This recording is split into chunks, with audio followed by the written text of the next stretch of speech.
Good morning everyone. I hope you all are doing well. So हमारी जो previous video थी उसी को हम आज कंटिन्यू करते हैं। प्रीवियस वीडियो में हमने अबाउट इन्वायरमेंट आपको ऑलरेडी कई सारी चीज़ें बता रखी हैं। अगर आपने प्रीवियस वीडियो को अच्छे से देखा होगा, अपने प्रीवियस वर्क को अच्छे से किया होगा, तो आपको ये वीडियो भी समझ में आएगी। So today we gonna talk about disaster. आज हम जो बात करने वाले हैं जिस टॉपिक पे, वो टॉपिक है डिज़ास्टर। डिज़ास्टर मतलब होता है आपदा। आपदा एक, जिसे हम कह सकते हैं महाविनाश। तो इस वीडियो में हम जानेंगे आपदा क्या होती है। So first topic is, our first heading is what is disaster. Disaster क्या होता है? आपदा एक ऐसा महाविनाश होता है जो बड़े पैमाने पर हमें जन और धन दोनों की हानि पहुंचा सकता है, जिसका कोई शेप और साइज़ पर्टिकुलर नहीं होता है। टाइप्स ऑफ डिज़ास्टर में हम पढ़ेंगे ये कितने प्रकार के होते हैं, ठीक है। किस किस चीज़ों से अंदाज़ा हम लगा सकते हैं कि ये मानवकृत है या फिर नेचुरल है। तो हम आज इसके टाइप्स पे भी डिस्कस करेंगे। तो जो हमारा फर्स्ट टाइप आता है वो आता है नेचुरल डिज़ास्टर।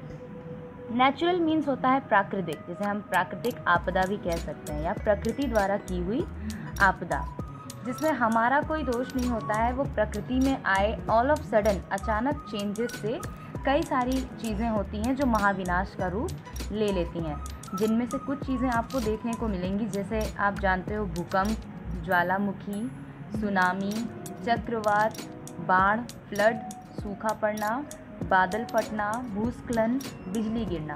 इनमें से कई सारी चीज़ों से आप बहुत अच्छे से वाकिफ़ होंगे, जिनके बारे में हम आगे पढ़ेंगे। सेकंड जो आता है हमारा वो है मानवीय आपदाएं। मानवीय आपदाएं मतलब जो इंसानों द्वारा की हुई होती है, हमारी रचित होती है, जिनमें पूर्ण रूप से इंसानों का हाथ होता है। जैसे कि आप जानते हो रेल दुर्घटना हो जाना, तो इनमें प्रकृति का कोई दोष नहीं होता, वो इंसानों की थोड़ी बहुत भूल चूक से ये हमें देखने को मिल जाती है, जिनमें बड़े पैमाने पर हमारा नुकसान होता है। रेल दुर्घटना, वायुयान दुर्घटना, एयरप्लेन क्रैश हो जाना, युद्ध होने बड़े बड़े, जो कि अब जिसे हम वॉर का नाम देते हैं, भगदड़ मच जाना किसी कारण से, या ग्रीन हाउस इफेक्ट।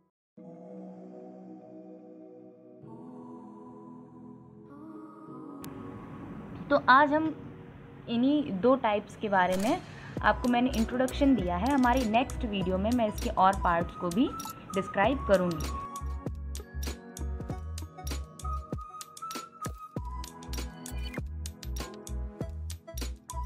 तो आज जिस पार्ट के बारे में हम जिस पार्ट को डिस्क्राइब करने वाले हैं वो है फ्लड।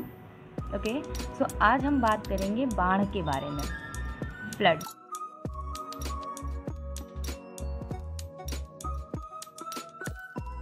सो फ्लड से आप भली भांति परिचित हो, जैसा कि मैंने आपको ऑलरेडी बताया कि हमारा एवरी ईयर का प्रोसेस होता है। फ्लड हर साल आती है, इसके कई सारे कारण होते हैं। आज हम इसी के बारे में डिस्कस करेंगे। फ्लड जो होती है, हम इसको एक नॉर्मल लैंग्वेज में अगर समझना चाहें तो हम ये कह सकते हैं कि हमारे भूभाग का वो हिस्सा जो कि कई समय तक जलमग्न होके रह जाता है। जैसा कि आप देख सकते हो, आपने देखा भी होगा फ्लड। तो इस फ्लड की वजह से हमारे जो गरीब लोग हैं या नदियों के आसपास के इलाकों में ज़्यादा हानि देखने को मिल जाती है। So the next heading is causes of flood, मतलब कि बाढ़ के आने के क्या क्या कारण हो सकते हैं।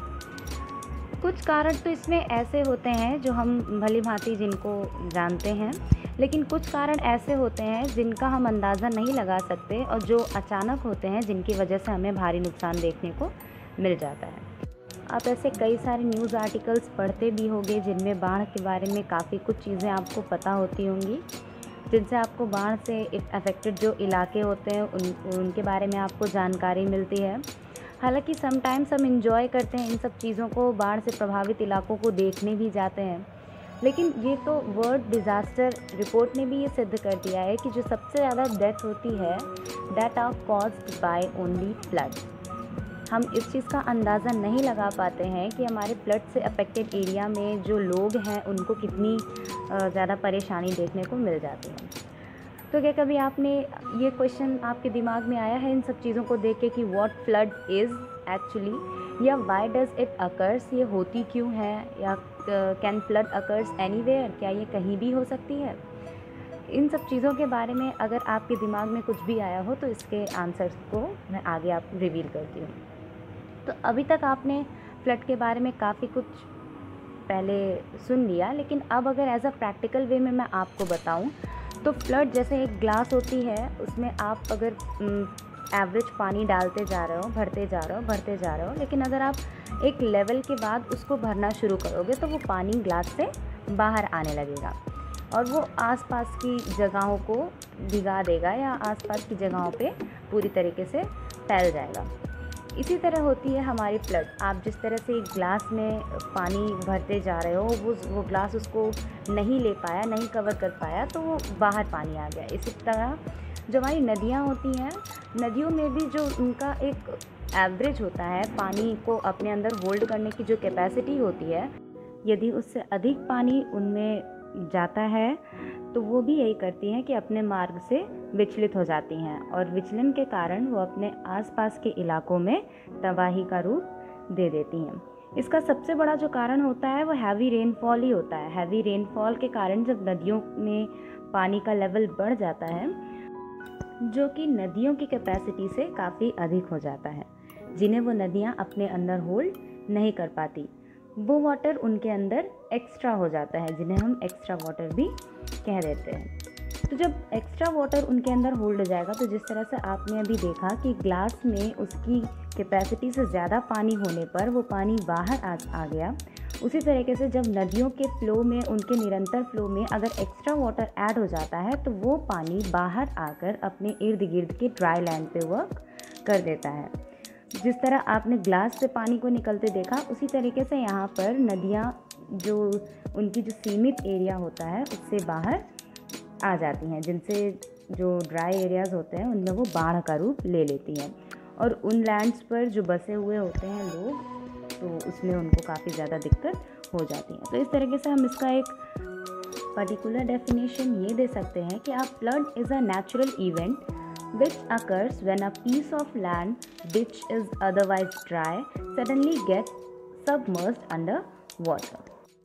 जिसका मतलब यही हुआ कि हमारे भूभाग का वह भाग जो कि अचानक से जल के स्तर के बढ़ने के कारण कई दिनों तक जलमग्न हो जाता है। इसके अलावा हमने कई सारे रिवर्स के बारे में पढ़ा होगा, जैसे दामोदर रिवर है जिसे बंगाल का शोक कहा जाता है, ब्रह्मपुत्र रिवर है जिसे असम का शोक कहा जाता है। इन्हें शोक इसलिए कहा जाता है क्योंकि इनके साथ भी यही होता है, जब इनमें वाटर का लेवल हाई हो जाता है तो ये अपने मार्ग से विचलित हो जाती हैं, जिसकी वजह से ये अपने आसपास के इलाकों में बड़ी तबाही मचा देती हैं, जिसकी वजह से इनको शोक का नाम दिया गया है।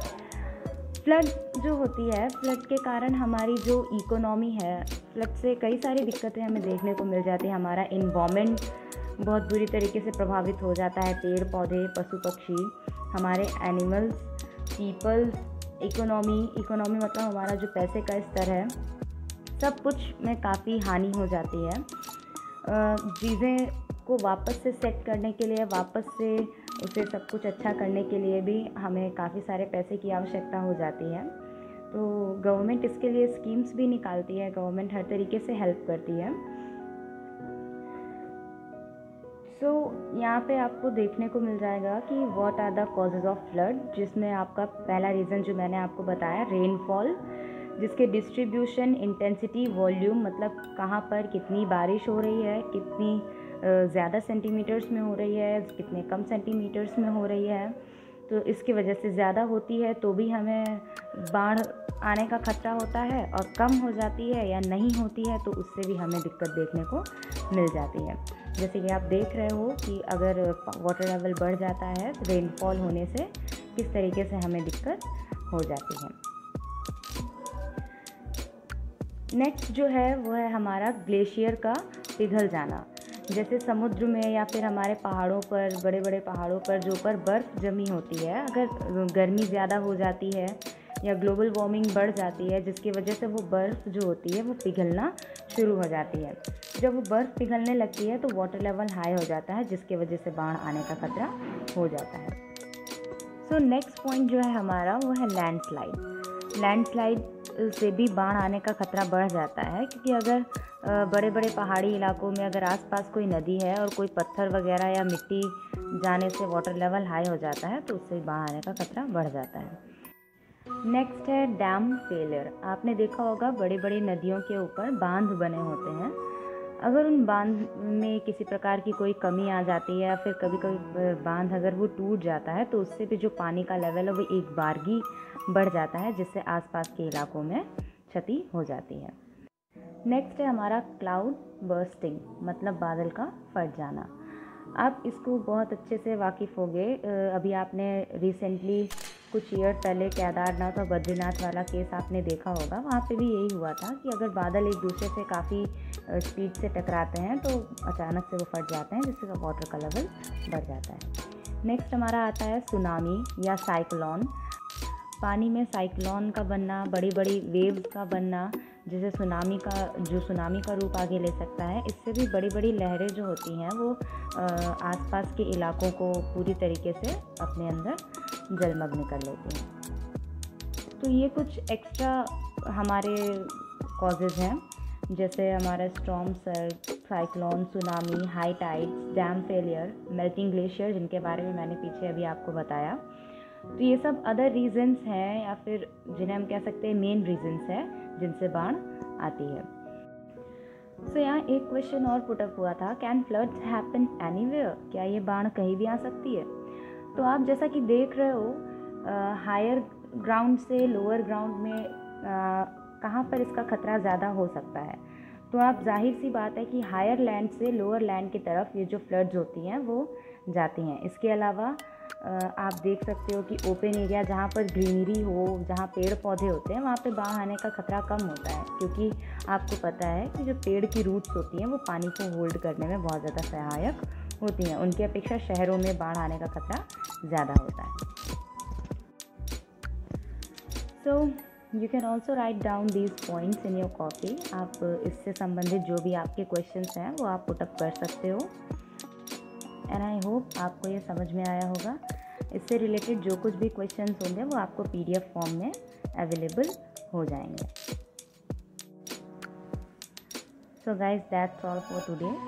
आज हमने फ्लड के बारे में पढ़ा। हम अगले पॉइंट का डिस्कशन हम अपनी अगली वीडियो में करेंगे। तो आपको कोई भी कंफ्यूजन हो आप उसको पूछ सकते हो। Thank you.